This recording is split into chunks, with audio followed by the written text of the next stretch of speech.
হেই মিয়া শুন, তহঁতক মিয়া বুলি ক'লে যদি বেয়া পাওঁ তহঁতক কি ক'ম আৰু চুপ মিয়া বুলি ক'ম। আৰু কি ক'ম মানে কিবা কৰিবি নেকি? তহঁতি মিয়া হয়, তো সেইকাৰণে মিয়া বুলি কৈছো। মাৰা চোট তহঁতি, ঠিক আছে? আৰু তহঁতি কি গম পাইছ? তহঁতি মানুহ নহয়। তহঁতি সেই যে পুখুৰীত যে মেটেকা থাকে, এজোপা মেটেকা গাছ পেলাই দিলে যেনেকৈ একেবাৰে 100 জোপা হৈ যায়, তহঁতি তেনেকুৱা হয়। তো সেইকাৰণে মই কৈছো মিয়া,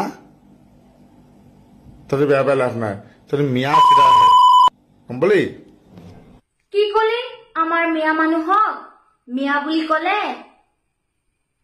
বেয়া লাগে, সেইকাৰণে কেলা চুবি পাই কৈছো। কেলা কি হল তোৰ গাত কি জলকীয়া লগাই দিছে নেকি যে সদায় আহি পেলাই সোশ্যাল মিডিয়াত চুতমাৰানি মিয়া মাদা চুত মিয়া বুলি কৈ থাকা?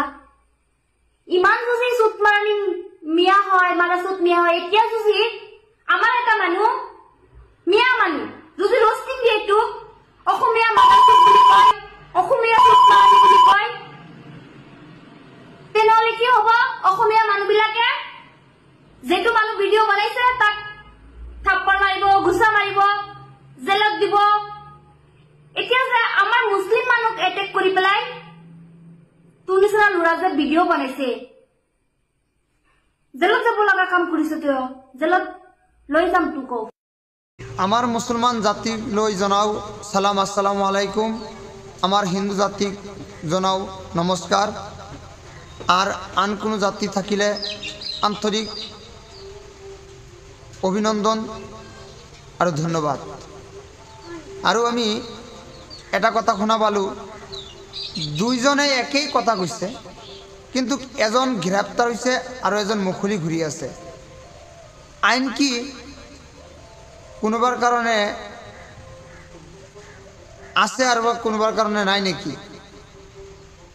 ছোৱালীটো হল মুসলমান, ল'ৰাটো হল হিন্দু অসমীয়া। এজন অসমীয়া এজন মিয়া, কথা হল এইখিনি। দুজনে ভাৰতৰ মানুহ, অসমৰ মানুহ, সেম কথা দুজনেই কৈছে। কোৱাৰ পিছতে এজনক গ্ৰেপ্তাৰ কৰিছে আৰু এজন মুখলি ঘূৰি আছে। কিন্তু আপুনি এইটো আপুনি যোনে আমাৰ ভিডিঅ'টো চাই আছে এইটো নাভাবিব যে আমি কিবা কাৰো লগত দুশ্মনী কৰিছোঁ। নহয়, আমাৰ কাৰো লগত দুশ্মনী নাই। গ্ৰেপ্তাৰ কৰিলে দুটাকে কৰিব লাগিছিল। জাতিক লৈ কুটুক্তি কৰাটো আমি ভাল নাপাওঁ। হিন্দু হোক সে মুছলমানই হোক, জাতিলৈ কুটুক্তি নকৰিখিনি আমাৰ উচিত কথাৰ মাত মাতিলে আমাৰ কোনো আপত্তি নাই। কিন্তু জাতিলৈ যদি কুটুক্তি কৰিছে, এজনক গ্ৰেপ্তাৰ কৰিছে আৰু এজনে মুখলি ঘূৰি আছে, এইটো কিন্তু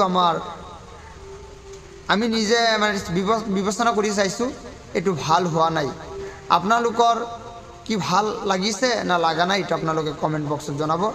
আৰু এইটো চিন্তা নকৰিব কমেণ্ট কৰিলেই যে আপোনালোকক গ্ৰেপ্তাৰ কৰি দিব, এনেকুৱা নহয়।